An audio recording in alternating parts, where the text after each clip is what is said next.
America నుండి ఇండియాకి డబ్బులు పంపాలంటే ఇప్పటికీ ఆ పాత పద్ధతులేనా? అందుకే వచ్చేసింది మైపర్సు. Download now.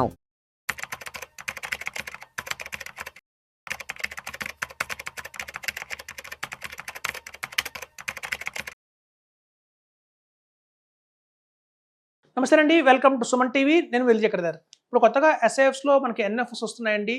మనందరూ తెలుసు ఎస్ఐఎఫ్స్ ఒక మంచి ఇన్వెస్ట్మెంట్ ప్రోడక్ట్ అయింది. ఇవాళ మార్కెట్లో చాలా బజ్ క్రియేట్ అయింది. అందరూ కూడా ఇంట్రెస్ట్ చూపిస్తున్నారు ఎస్ఐఎఫ్స్లో. మనకి రాబోయే రోజుల్లో ఎస్ఐఎఫ్స్లో మనం చూస్తే మరై అసెట్ నుంచి ఒక ఎన్ఎఫ్ఓ రాబోతుంది. అలాగే డిఎస్పి నుంచి కూడా ఒక ఎన్ఎఫ్ఓ రాబోతుందండి. ప్రజెంట్ మార్కెట్లో అయితే కొటక్ వాళ్ళ ఎస్ఐఎఫ్ అందుబాటులో ఉంది. దాన్నే వాళ్ళు ఇన్ఫినిటీ హైబ్రిడ్ లాంగ్ షార్ట్ ఫండ్తో వచ్చారు వాళ్ళు. సో ఒక్కొక్కళ్ళకి ఒక్కొక్క పేరు పెట్టారండి. మనకి చూస్తే ఆల్టివా అంటారు ఎడల్వైజ్ వాళ్ళది, అలాగే టైటానియం అంటారు టాటా వాళ్ళది. సో అట్లా మీకు ఒక్కొక్కళ్ళకి ఒక్కొక్క పేరుతో వచ్చింది. సో కొటక్ వాళ్ళు తీసుకున్న పేరు ఏంటంటే ఎస్ఎఫ్స్కి ఇన్ఫినిటీ అండి. దీని ఎన్ఎఫ్ఓ పీరియడ్ వచ్చేసి మనకి 15th నుంచి 29th జూన్ దాకా ఉందండి. సో 15th నుంచి అంటే 15th జూన్ 2026 అంటే వాటి నుంచి కూడా చూసుకొని మనం 29th జూన్ దాకా కూడా ఈ ఎన్ఎఫ్ఓ పీరియడ్ అనేది ఉంది. ఈ టైంలో ఎవరైతే కనుక ఇన్వెస్ట్మెంట్ చేస్తారో వాళ్ళందరికీ కూడా ₹10 ఎన్ఏవితోనే మనకి యూనిట్స్ అనేది అలాట్ అవుతాయి. చూడండి, మనందరికీ తెలుసు మినిమం పెట్టాల్సింది ఎంత అంటే మనకి ఎస్ఐఎఫ్స్లో 10 lakhs పెట్టాలండి. సో 10 lakhs మనం పెట్టినందుకు కాను మనకి 1 lakh యూనిట్స్ అయితే ఖచ్చితంగా వస్తాయి. సో ఇందులో కూడా ఎస్టీటీ అంటారండి, షార్ట్ మనకి ఒక చిన్న ట్యాక్స్ అయితే కట్ అవుతుంది. ఒక 5 యూనిట్స్ అయితే తగ్గి మనకి అందుబాటులోకి వస్తున్నాయి.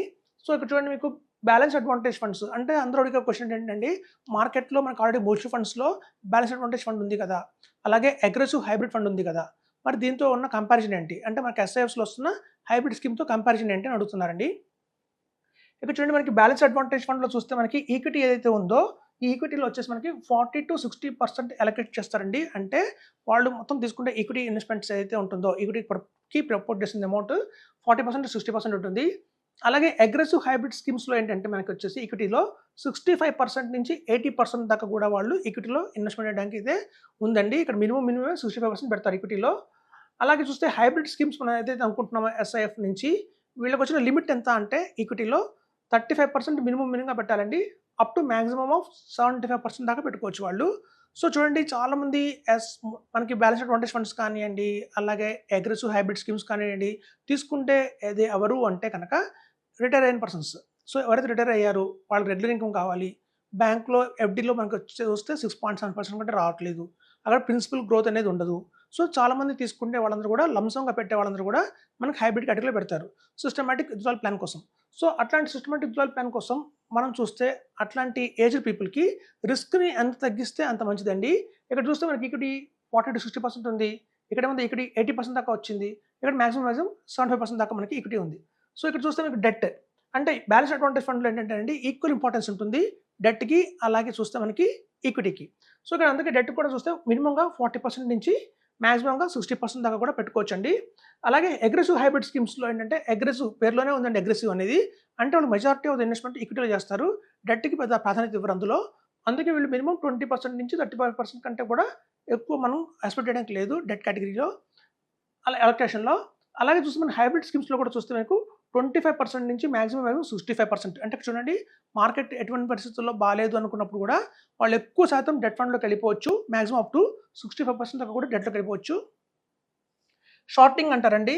షార్టింగ్ అంటే ఏంటంటే ఇది మనకి జనరల్గా మ్యూచువల్ ఫండ్స్లో ఇది లేదు, ఈ వర్డ్ అనేది లేదు. షార్ట్ అనేది అంత లాంగ్ ఫండ్సే ఉంటాయి.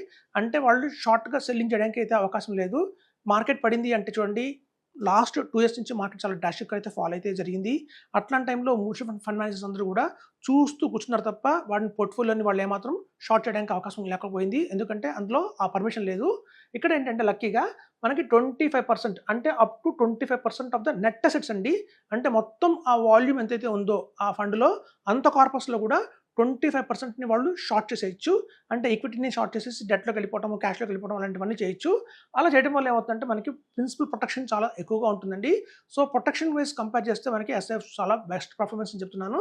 ఇక్కడ మీరు చూడండి, ఈవెన్ ఈక్విటీలో కూడా ఏదైనా షేర్స్ కొంటే, ఒకవేళ ఈక్విటీలో కనుక ఏమైనా షేర్స్ కొంటారు జనరల్గా, అలాంటి షేర్స్ని వాళ్ళు వెంటనే అమ్మడానికి మనకి మ్యూచువల్ ఫండ్స్లో అవకాశం లేదు, ఆ పర్మిషన్ లేదు.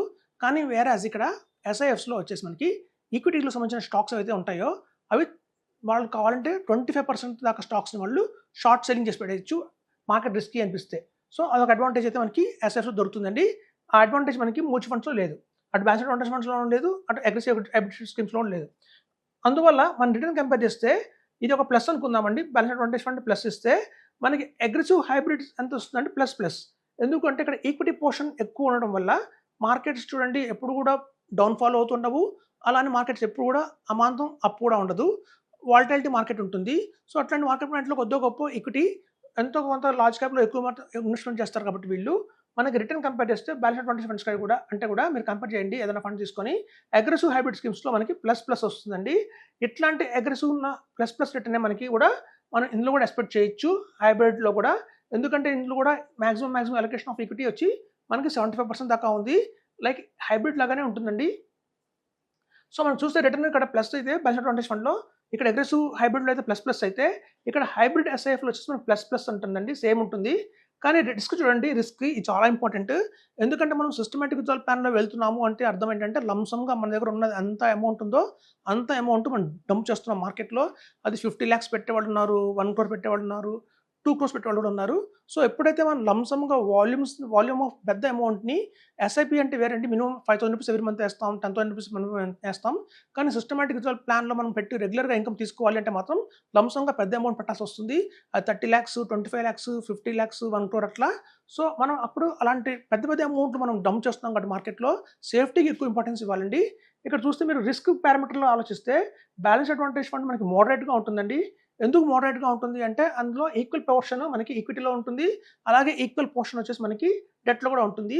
కానీ వేరే చూడండి అగ్రెసివ్ హైబ్రిడ్ స్కీమ్స్లో మ్యాక్సిమం పోర్షన్ మనకి ఈక్విటీలో ఉంటుంది కాబట్టి ఇది చాలా హై రిస్క్ ఉంటుందండి. కంపేర్ చేస్తే దీంతో కంపేర్ చేస్తే చాలా హై రిస్క్ ఉంటుంది. కానీ ఇక్కడ మనం చూడండి హైబ్రిడ్ ఎస్ఐఎఫ్లో వచ్చిన బ్యూటీ ఏంటంటే ఇది చాలా లో రిస్క్ అండి. ఇక్కడ రిస్క్ అనేది చాలా తగ్గిపోయింది. ఎందుకంటే 25% ఆఫ్ ద కార్పస్ని మనం షార్ట్ చేసేస్తున్నాము ఇక్కడ మార్కెట్ రిస్క్ అనుకున్నప్పుడు.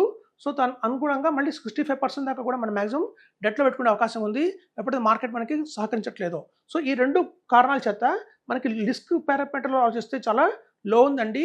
ఎస్ఐఎఫ్స్ అంటే చాలామంది రిస్క్ అనుకుంటారు కానీ కాదు, ఎస్ఐఎఫ్లో మనకి ప్రొటెక్షన్ కూడా ఉంది అందులో, అది బాగా గమనించాలి మీరు అందరూ చెప్తున్నాను. సో ఇదండి మన infinity hybrid long short fund Kotak వాళ్ళ నుంచి వచ్చిందండి. ఇది కొటక్ అనేది మంచి ఫండ్ హౌస్ అని తెలుసు మనందరికీ. సో వాళ్ళు 15th June 2026 నుంచి 29th June 2026 దాకా మాకు NF4 జరుగుతుందని చెప్తున్నాను. Thank you.